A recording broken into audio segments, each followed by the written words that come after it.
Itinerário da Mente para Deus, por São Boaventura.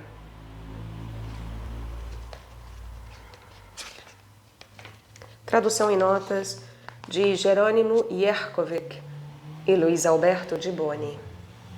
Editora Vozes, canal Leconde. Caros ouvintes, caso gostem do que aqui será lido, adquiram o livro. Ele é repleto de notas, uma belíssima edição. Recomendo tudo o que for da Vozes, editora Vozes. Assim como, caso gostem do meu trabalho e queiram auxiliá-lo, isso é possível via Pix, Apoia-se Vaquinha. Qualquer centavo é muito bem-vindo. Obrigada aos que me auxiliam. Os links estão no descritivo. E também é possível fazer como o Felipe o fez, comprando livros que chegam até mim pela lista da Amazon. Caso lá não tenha algum livro que você queira, basta solicitá-lo. Pode ser aqui nos comentários ou via e-mail. Muito obrigada pela presença. Eu peço para que curtam, compartilhem, inscrevam-se, comentem. Tudo isso também gera diferença na divulgação desse conhecimento e na ampliação do meu trabalho. E também peço para que orem por mim, por todos nós, pelo nosso país e nosso mundo, para que busquemos a santidade, sejamos santificados e possamos fazer esse itinerário da nossa mente até Deus. Obrigada pela presença. A todos uma boa escuta. Terceira meditação. A contemplação de Deus por meio de sua imagem impressa nas potências da alma. Os 2 primeiros degraus percorridos até agora nos guiaram a Deus pelos seus vestígios, através dos quais Ele brilha em todas as criaturas, e nos fizeram reentrar em nós mesmos, isto é, na nossa alma, onde reluz a imagem de Deus. Penetrando, pois, agora em nós mesmos neste terceiro degrau, e como que abandonando o mundo sensível, que é como o adro externo do lugar ao qual temos que chegar, devemos esforçar-nos por ver a Deus como num espelho, no seu templo, isto é, na parte anterior do tabernáculo. Aqui a luz da verdade brilha à maneira de candelabro perante nossa alma, na qual resplandece a imagem da Beatíssima Trindade. Entra, pois, ó homem, em ti mesmo, e observa com que ardor tua alma se ama a si própria. Ora, ela não poderia amar-se se não se conhecesse. Não poderia conhecer-se se não tivesse lembrança de si mesma. Porque nossa inteligência não aprende senão aquelas coisas que a memória torna presentes. Vê, portanto, não com os olhos da carne, mas com os olhos da razão, como a nossa alma possui 3 potências. Considera as atividades e as relações mútuas destas 3 potências e poderás ver a Deus em ti mesmo, como na sua imagem. Isto significa ver a Deus por um espelho e escuramente. A atividade da memória consiste em reter e representar não só as coisas presentes, corpóreas e temporais, mas também as contingentes, simples e sempiternas. Retém as coisas passadas com a lembrança, as presentes com a visão, as futuras com a previsão. Retém as coisas simples, tais como os princípios das quantidades contínuas e numéricas, o ponto, o instante, a unidade, sem o que seria impossível recordar ou pensar aquelas coisas que delas decorrem.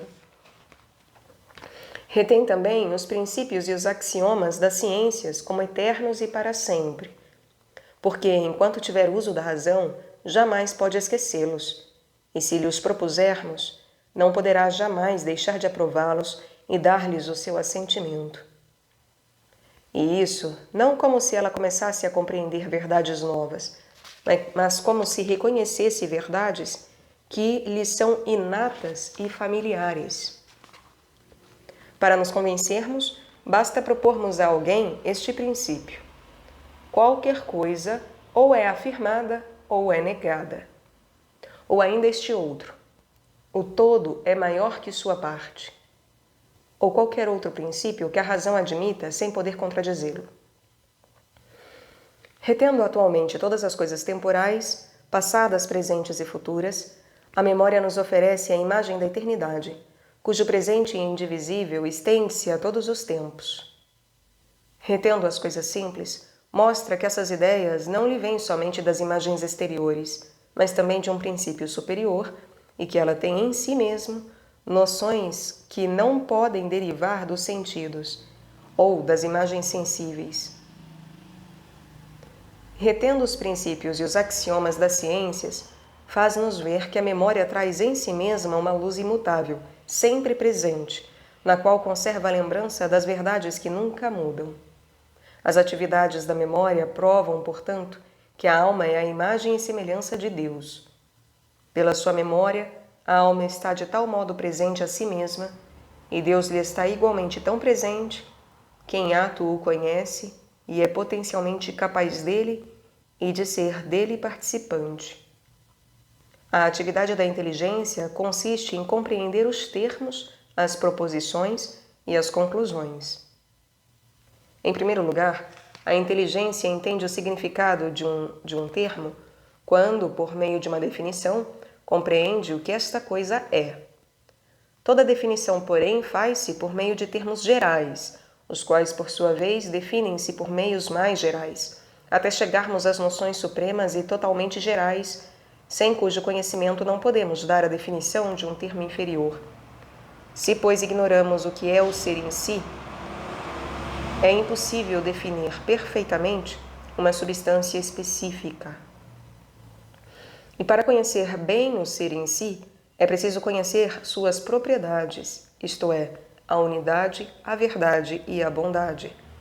Ora, o ser pode conceber-se como completo ou incompleto, como perfeito ou imperfeito, como ser em potência ou em ato, como ser sob um certo aspecto ou como ser absoluto, ou como ser parcial ou total, como ser passageiro ou permanente, como ser condicionado ou incondicionado, como ser misturado de não ser ou como ser puro, como ser dependente ou absoluto, como ser posterior ou anterior, como ser variável ou imutável, como ser simples ou composto.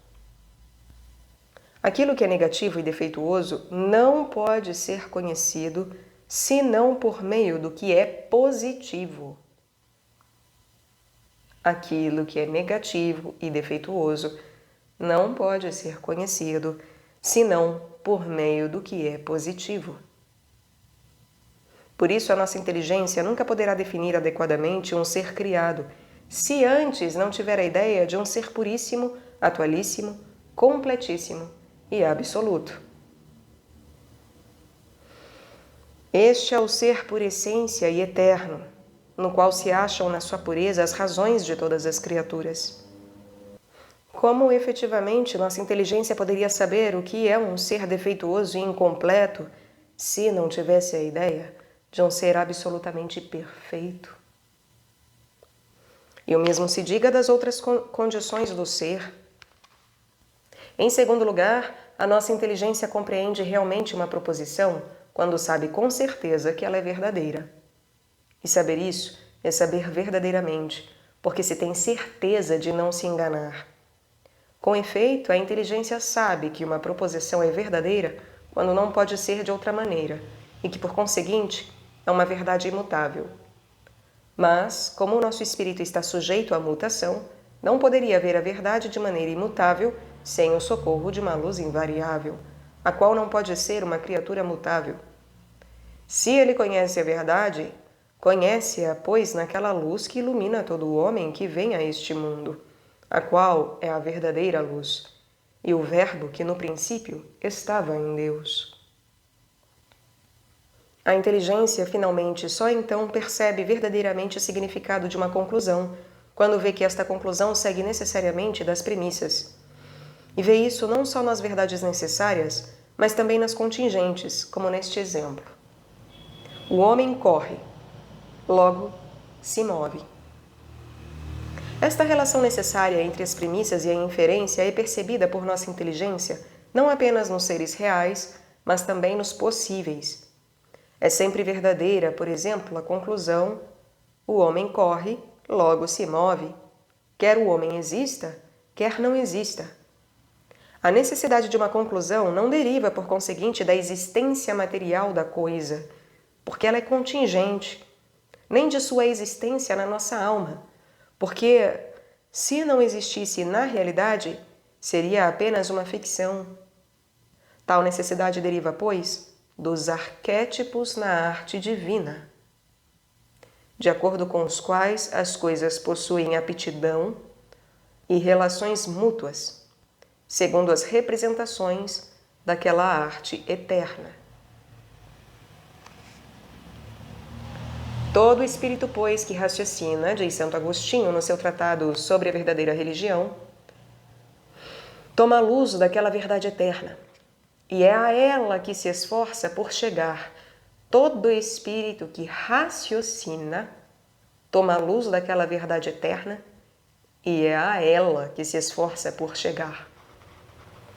A conclusão evidente do que se disse é que a nossa inteligência está unida à verdade eterna, porque sem o socorro de sua luz, nada podemos conhecer com certeza.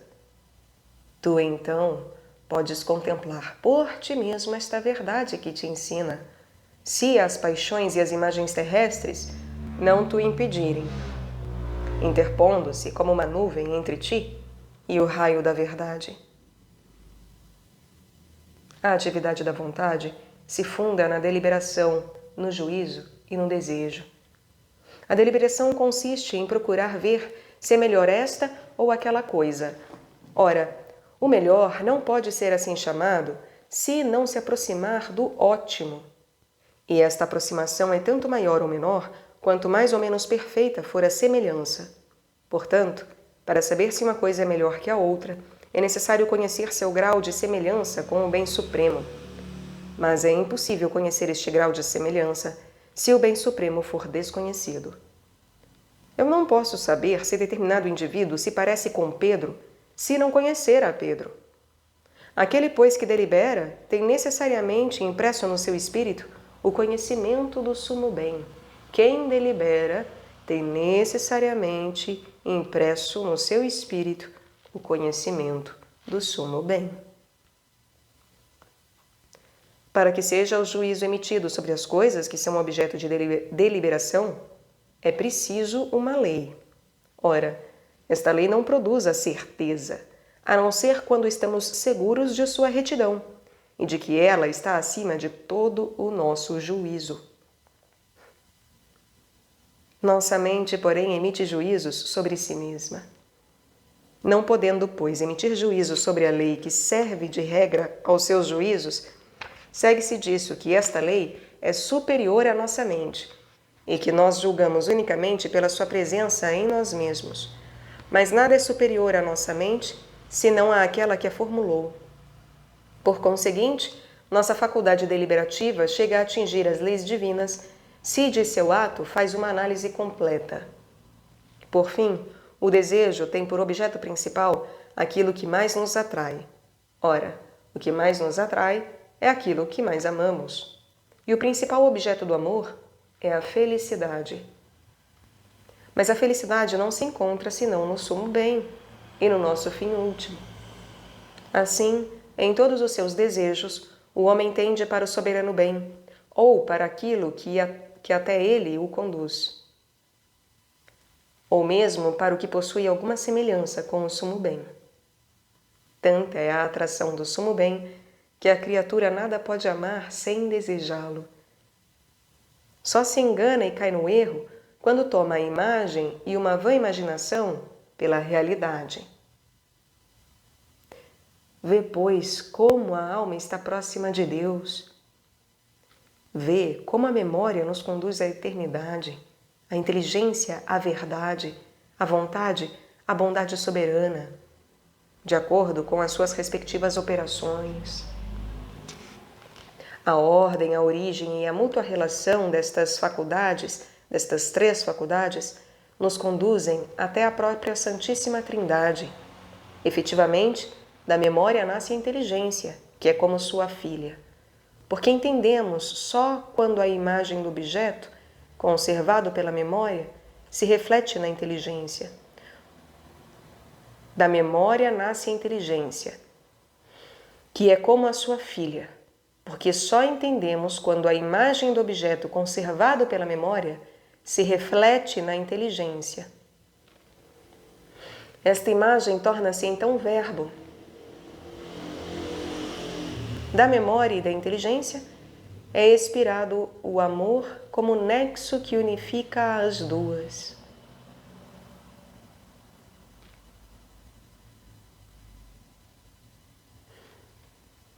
Estas três coisas, a mente que gera, o verbo e o amor, existem na alma como memória, inteligência e vontade, as quais são consubstanciais, coexistentes,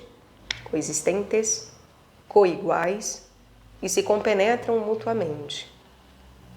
Se, portanto, Deus é perfeito espírito, tem então uma memória, uma inteligência e uma vontade, as quais necessariamente se distinguem, porque uma procede da outra.